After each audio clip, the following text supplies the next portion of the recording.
Hi guys. तो CMAT की actually response sheet and answer की आ गई है, वैसे कल ही आ गई थी, कल रात को। बट प्रॉब्लम क्या है, मतलब ऑनेस्टली सरकारी काम है तो इसमें क्या था कि दो तरीके से ये ओपन हो रही है। बेसिकली इसमें दो शीट खुल रही है।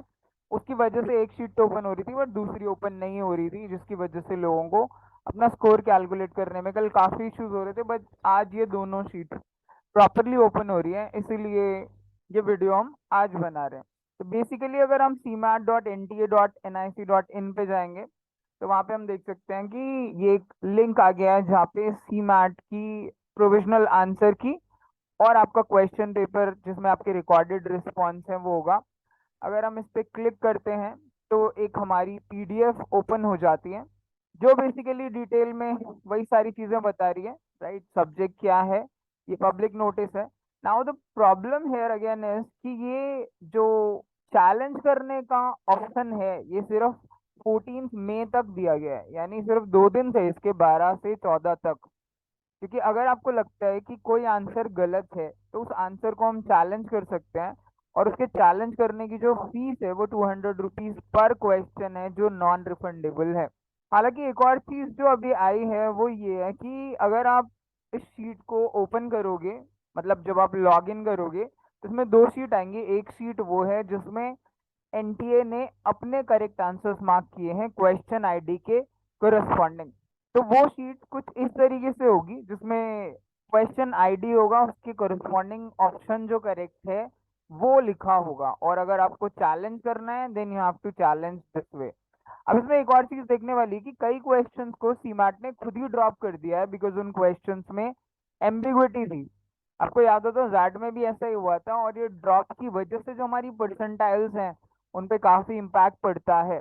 अभी तक ये तो क्लियरली नहीं पता चला है कि कितने क्वेश्चंस इन्होंने एग्जैक्टली ड्रॉप कर दिए हैं, क्योंकि अभी और भी कई क्लेम जा सकते हैं जिसमें कई क्वेश्चंस और भी ड्रॉप होने के चांसेस हैं।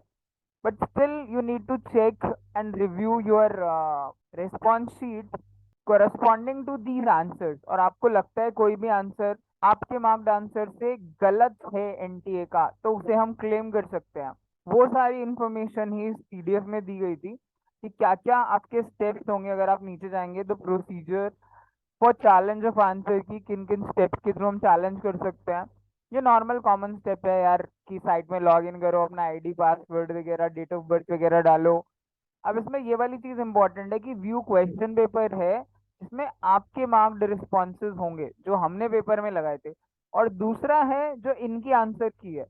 अब ये एक बहुत ही पंगे का काम है, बहुत ही सिरदर्दी का, कि आपको दो शीट खोलनी पड़ेंगी और क्वेश्चन आईडी के कोरस्पॉन्डिंग दोनों को चेक करना पड़ेगा। दोनों मैच कर रहे हैं तो सही है, मैच नहीं कर रहे हैं तो गलत है। और अगर आपको चैलेंज करना है देन आपको वो चैलेंज के लिए 200 रुपीज आपको फाइल करने पड़ेंगे, जो नॉन रिफंडेबल है। इस मामले में ऑब्वियसली कैट वाले बेटर रहते हैं, क्योंकि उसमें क्वेश्चन के कोरस्पॉन्डिंग मार्क्ड रिस्पॉन्स और करेक्ट रिस्पॉन्स एक साथ आ जाते हैं। तो इतना ज्यादा दो सीट को कंपेयर करना ऑब्वियसली है तो डिफिकल्ट काम, लेकिन अब आपको करना तो पड़ेगा ही, ताकि आप करेक्ट अपना स्कोर जो है वो जज कर सको कि ऑलमोस्ट मेरा क्या स्कोर आ रहा है। अब स्कोर आपका 250 है कि 300 प्लस है, वो आप चेक कर सकते हो, and accordingly you can start preparing for your GDPI, you can expect a call. And आप अगर कुछ कुछ फॉर्म्स जो बचे हुए हैं जिनकी डेट, तो वो फॉर्म भी आप भर सकते हो।